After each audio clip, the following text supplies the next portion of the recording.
Were the Israeli Defense Forces blinded by sexism? For weeks before the attack on the 7th of October, female surveillance soldiers in the Border Defense Corps alerted the senior commanders of activity along the Gaza border. For 2 months leading to that attack, female soldiers saw Hamas drones flying near the border. They claimed that Hamas sent drones every day, in fact, multiple times a day. The drones would hover some 300 meters from the fence and sometimes even less than that. For weeks, young female surveillance soldiers watching the border, saw Hamas training in plain sight. Their unit, known as the Eyes of the Army, is made up entirely of young girls and young female commanders, and their job essentially is to provide real-time intelligence information to the soldiers in the field. But the critical information that these women were sending to their commanders was not taken seriously. Why is that?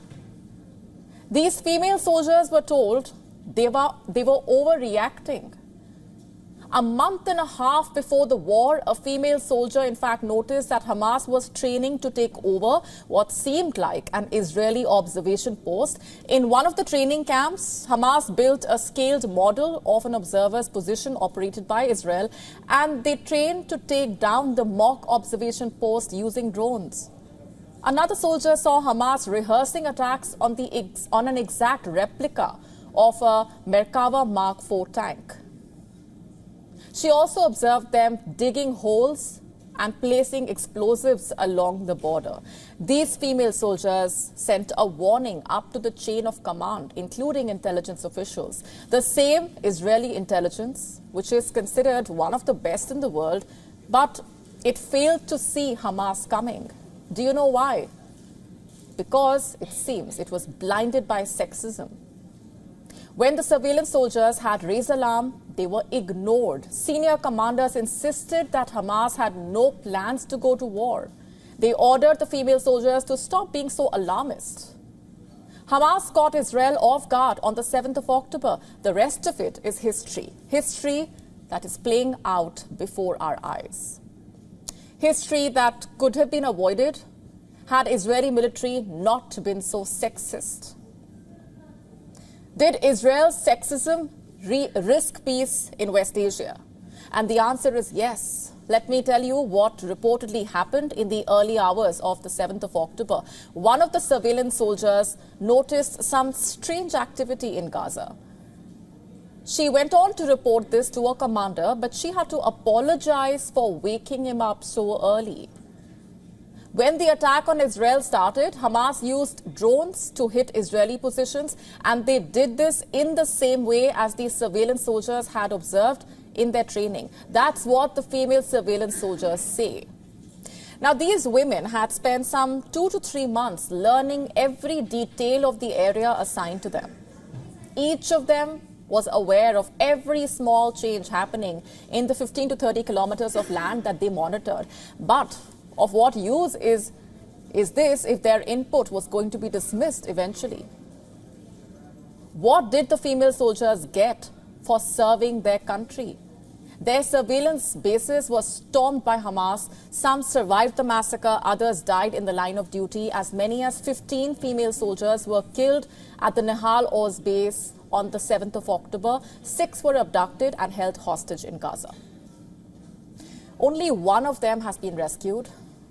Late last month, Private Ori Megiddish was brought home by the IDF troops after an operation in Gaza.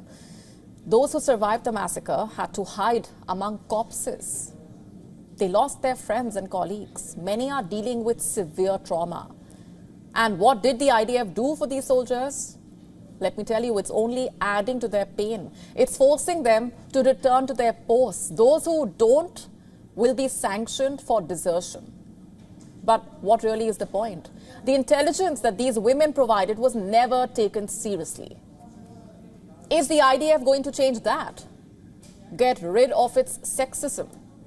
Perhaps learn from its mistake?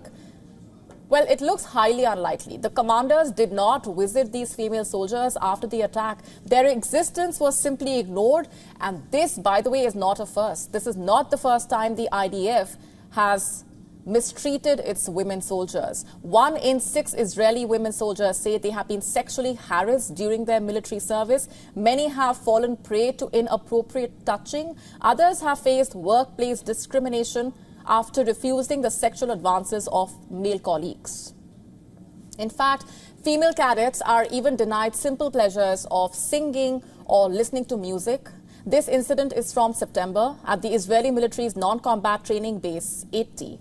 Some women were enjoying music while doing kitchen duties, but they were asked to turn it off as there were religious soldiers present. Since the establishment of the Women Corps in 1948, women have been an integral part of the Israeli military. The IDF, in fact, is among the only armies in the world that conscript women into its ranks under a mandatory military draft law. As of 2021, women make up about 40% of the IDF's conscript soldiers and about 25% of the officer corps. In 2018, about 10,000 women served in the IDF in permanent service. But you see, it's not just about recruiting women in the military. It's also about entrusting them, valuing them, and treating them equally. What is the use if the female soldiers are only going to be suppressed by the men in power? WION now available in your country. Download the app now. Get all the updates on the move.